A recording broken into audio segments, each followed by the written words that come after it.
नमस्कार, कैसे हैं आप? कहानी सुनाने में थोड़ी सी देर हो गई क्योंकि बाकी बहुत सारे काम कर रही थी, लेकिन ये कहानी कोई नॉर्मल कहानी नहीं है। ब्रह्मचारिणी देवी की कहानी है, उनकी उत्पत्ति की कहानी है। अगर हम ये कहानी सुनते हैं तो हमारे बहुत सारे कष्ट और तकलीफ़ें दूर होती हैं। जयकाराय शेरावाली दा बोल साचे दरबार की जय, मैं मेरी सच्चे जोता वाली माता तेरी सदाई जय। आज ब्रह्मचारिणी देवी की कहानी आज सुने, दूसरे नवरात्रे पर, कल सुने, परसों सुने, तरसों सुने, लेकिन सुने ज़रूर, क्योंकि इससे आपको तप मिलेगा, मनोबल मिलेगा और स्टूडेंट्स के लिए तो बहुत ही ज़्यादा ज़रूरी है। देखिए ना, स्टूडेंट्स को सुबह ही खुशखबरी मिल गई कि 10th के बोर्ड के एग्ज़ाम कैंसिल हो गए।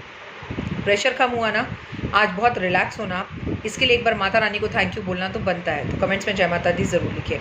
मैंने आपको कल कहानी सुनाई थी शैलपुत्री की, कि जब उन्होंने अपने आप को पूरी तरह से पार्वती माँ ने भस्म कर दिया और शिव जी उनके शरीर को लेकर जा रहे थे। अगले जन्म में उन्होंने हिमालय के घर में हिमालय की पुत्री बनकर जन्म लिया, जिसका नाम ब्रह्मचारिणी था। ब्रह्मचारिणी एक्चुअली उनका नाम जो था ना, वहाँ पर उमा था।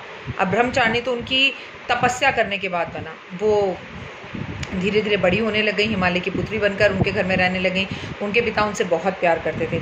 एक दिन नारद जी ने उन्हें बताया कि तुम्हें शिव को पति के रूप में पाना है तो तुम्हें तपस्या करनी पड़ेगी। बस इतना सुना और वो शिव की तपस्या करने के लिए चल दी।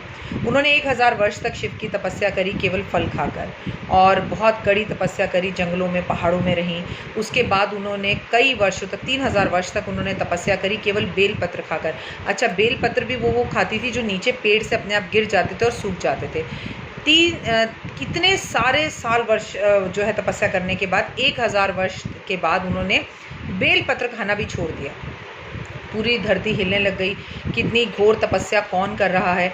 सारे देवी देवता परेशान हो गए, क्योंकि जब वो बेलपत्र भी नहीं खा रही थी, घोर तपस्या कर रही थी, केवल और केवल तपस्या कर रही थी शिव को पति के रूप में पाने के लिए, तो पूरी धरती हिलने लग गई।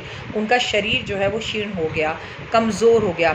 इतनी ज़्यादा तपस्या करने की वजह से उनका नाम ब्रह्मचारिणी पड़ा। कहते हैं आज का दिन स्टूडेंट्स के लिए बेहद खास होता है। अगर आपको अपनी ज़िंदगी में तरक्की चाहिए ना, तो आज की देवी की पूजा ज़रूर करनी चाहिए। वैसे मैं आपको बता दूँ, अगर कुंडली में मंगल दोष हो तो भी ब्रह्मचारिणी देवी के रूप की पूजा की जाती है।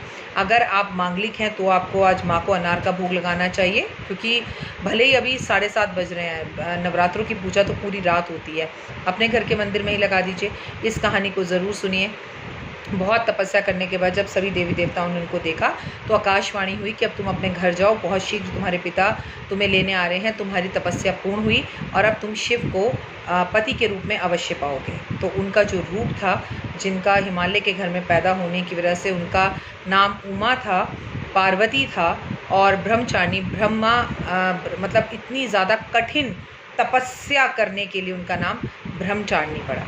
तो आपको भी तो तपस्या करनी पड़ती है ना, जब आप स्कूल में होते हैं। एक तपस्या की तरह आपको कई सालों तक लगातार पढ़ना होता है, नियम से स्कूल जाना होता है, एक ही यूनिफॉर्म पहननी होती है।